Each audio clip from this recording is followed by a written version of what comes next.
Alright, let me drop something that's been bubbling under the surface of the NFL free agency frenzy.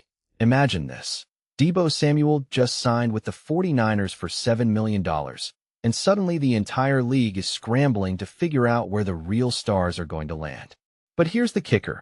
Two of the biggest names in the game, Tyreek Hill and Stefon Diggs, are now in a weird limbo. One's battling a career-threatening injury, and the other's trying to decide if Washington is actually the place to rebuild his legacy. Let me break this down because this isn't just about contracts. It's about power struggles, risk management, and the brutal reality of being a high-profile athlete in a league that loves to gamble. Let's start with Stefon Diggs. The man's a walking touchdown machine, right? But here's what's fascinating. The Commanders are reportedly circling him like sharks. Why? Because Jayden Daniels is the future, and Diggs is the kind of weapon that can turn a young QB into a superstar overnight. But wait, this isn't just about talent. It's about context. Teams like Buffalo, Las Vegas, even the Raiders, they're all looking for a spark. But do they have the stomach to take on a 32-year-old with a history of injuries? Or are they just using Diggs as a placeholder until their next big draft pick? Personally, I think this is a masterclass in NFL psychology. Teams are hedging their bets, and Diggs is the wild card they can't ignore. Now, Tyreek Hill.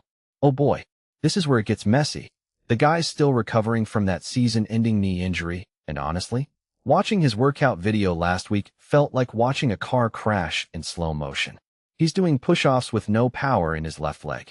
That's not just a red flag. It's a full-blown warning sign. But here's the thing. Hill's not just a player. He's a brand. A guaranteed 100-yard game changer who can make any offense relevant. So what does this mean for teams? Well, if he's trending toward a mid-season signing, that means he's either not ready for prime time or teams are terrified of investing in a guy who's already been through hell. Either way, it's a gamble. What makes this really interesting is the contrast between Hill's potential and his current reality. Is he the next Michael Jordan, or is he the cautionary tale of why NFL contracts are built on sand? I'm leaning toward the latter, but I'd bet my last dollar on the fact that someone will still try to sign him anyway. And here's the deeper question.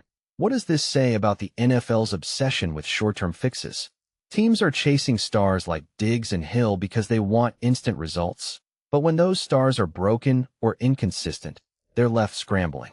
It's a cycle. The Commanders might think they're getting a veteran to carry Jayden Daniels. But what if Diggs' body can't keep up? What if Hill's injury lingers longer than expected? The league loves to talk about rebuilding. But when you're throwing money at 30-somethings, you're not rebuilding. You're just hoping for a miracle. And that's the real story here. The tension between legacy and logistics. Because in the end, no one's really sure who's going to win this game, but everyone's betting like they do.